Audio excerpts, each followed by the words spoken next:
जो यहाँ का स्टाफ है, यानी जो यहाँ पर प्रधानाचार्य होंगे, जो हमारे शिक्षिकाएं हैं, जो हमारे शिक्षक हैं और जो हमारे यहाँ के स्टाफ हैं और जो लोग प्रत्यक्ष और अप्रत्यक्ष रूप से इस विद्यालय में अपनी भागीदारी और सहभागिता देते हैं, उन सभी लोगों का भी हार्दिक अभिनंदन, स्वागत, वंदन है, उनको नमन करता हूं मैं। एक जोरदार तालियां उनके लिए भी होनी चाहिए।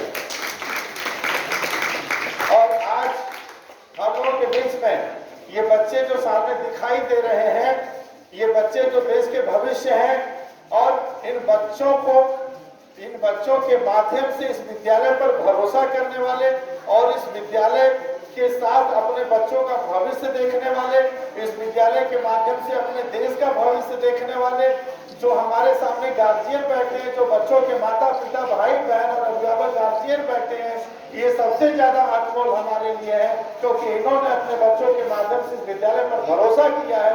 इसलिए अभिभावकों के लिए आप सबकी जोरदार तालियां होनी चाहिए। और इस विद्यालय को चलाने में और इसको इस मुकाम तक पहुंचाने में इस विद्यालय के जो डायरेक्टर हैं हमारे भाई राजेश मिश्रा जी, जिनसे कि हमारे बड़े पुराने रिश्ते रहे हैं, इनकी पौधशाला को, इनके संस्कार को, इनके समर्पण को, इनकी ईमानदारी को, इनकी निष्ठा को यहाँ तक लेकर के पहुंचाने में इनके दोनों बच्चों का जो योगदान है वो बड़ा अनुकरणीय है। और ये बच्चे, मुझे लगता है कि देश की वास्तविक सेवा कर रहे हैं। इनके अंदर एक सोच है, एक विचार, एक संस्कार है। इन बच्चों के लिए भी आप सबकी तरफ से जोरदार तालियां होनी चाहिए। और दोस्तों, विद्यालय तो बहुत लोग चला रहे हैं। अगर आप बनारस नहीं, पूरे देश में, पूरी दुनिया में चले जाइए तो हर गली, हर गांव, हर कोने में विद्यालय खोल दिया है लोगों ने।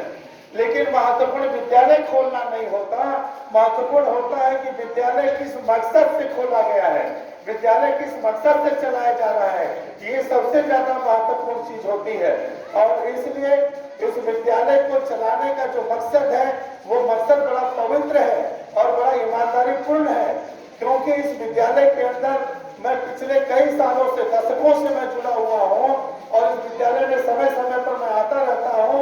मुझे ये लगा ही नहीं कि ये मेरा विद्यालय नहीं है, मुझे ये लगा ही नहीं कि ये इस देश का विद्यालय नहीं है, मुझे कभी लगा ही नहीं कि इस विद्यालय से बच्चों का भविष्य बन सकता है, देश बन सकता है। ये मुझे हमेशा लगा कि यही एक विद्यालय है और ऐसे विद्यालय, ऐसे पैटर्न पर काम करने वाले जो विद्यालय हैं, वही देश का आत्म निर्माण कर सकते हैं। ये हमेशा हमको महसूस हुआ और इसलिए महसूस हुआ कि मैं इस विद्यालय में आया हूँ मुख्य अतिथि बन के, इसलिए मैं इस बात को कह रहा हूँ। ऐसा नहीं है।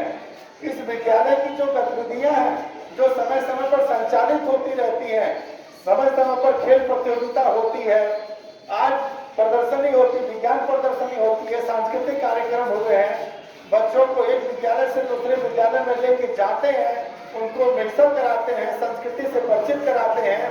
ये कार्य आज विद्यालयों में बहुत कम हो रहा है।